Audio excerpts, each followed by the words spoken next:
Good evening. My name is Nikhila. I'm a dental student. My information about Islam is really less. Whatever I know is because of my friends. My question is, I've read this poster. They say that music and dance is not accepted in Islam. Why is that? I mean, you cannot say it's generally also you can, listen to music or singing or dance or whatever. You cannot just say only for Bharatnatyam or for any form of dance you have music. In general music also we have you when you praise God, when you show your emotions. Why is it said that music and dance is not allowed? Sister asked the question that why is it in Islam that music and dance are prohibited? First I'll come to music, then I'll go to the dance. As far as music is concerned, our beloved Prophet Muhammad said that the musical instruments, as a general rule, they are prohibited, except he gave permission for the duff. That's the one-sided open drum, called as duff or duffli. Besides that, the Prophet prohibited because if you analyze, it takes a person away from the remembrance of Allah subhanahu wa ta'ala, from the remembrance of Almighty God. That's the reason when we hear these, film songs, whether it be Hindi, it may be Malayali or Tamil or whatever it is, you find that in these film songs, most of the words that are mentioned, they are far away from reality.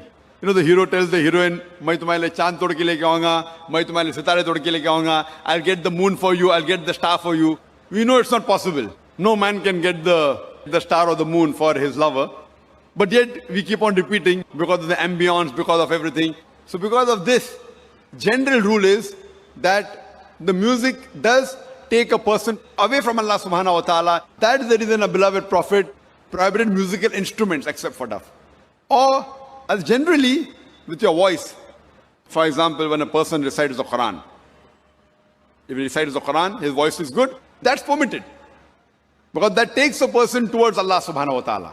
The musical instruments along in the background do create a different ambience. Otherwise, singing per se, it is mubah, optional, as long as the words of the song, they take you towards your creator Allah subhanahu wa ta'ala. If the words of the song take you away from Allah subhanahu wa ta'ala, even that type of song is prohibited. Now come to the second part. Why is dancing prohibited? There is no verse in the Quran or no hadith that I know of which says dancing per se is haram.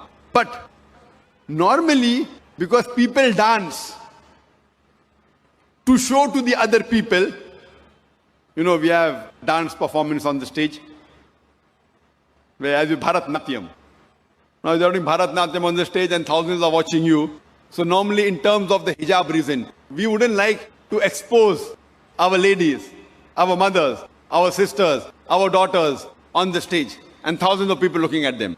So any profession in which the body is used as a show, as to entertain the people, it is prohibited. That is the reason dancing in public or dancing in parties where we have opposite sex mixing. Many a time the rules of dancing, they conflict with the rule of the Islamic Sharia. Normally when you have a dance, you have pairs, male and female, and most of these pairs, that the girlfriend, boyfriend, and you dance in front of other people. So because it breaks the system of Islamic hijab, that's the reason per se it is prohibited, because it goes against the system of hijab. So you have to realize that many a time when you dance in public, you go out for parties and you move around. Otherwise, with you and your wife, you can do what you want as long as it doesn't go against the Sharia. Alone in closed doors, husband and wife, what they want to do, as long as it doesn't go against the rules of the Quran and Sahih Hadith, there's no problem. But because most of the time dancing exploits the body, it includes singing, dancing, you go on the stage and other people are watching, so it breaks the rules of Sharia, of the hijab. And you can hear my video cassette, Women's Rights in Islam, Modernizing Outdated, which speaks in detail. Why do we Muslims protect, why do we love, why do we revere our women for?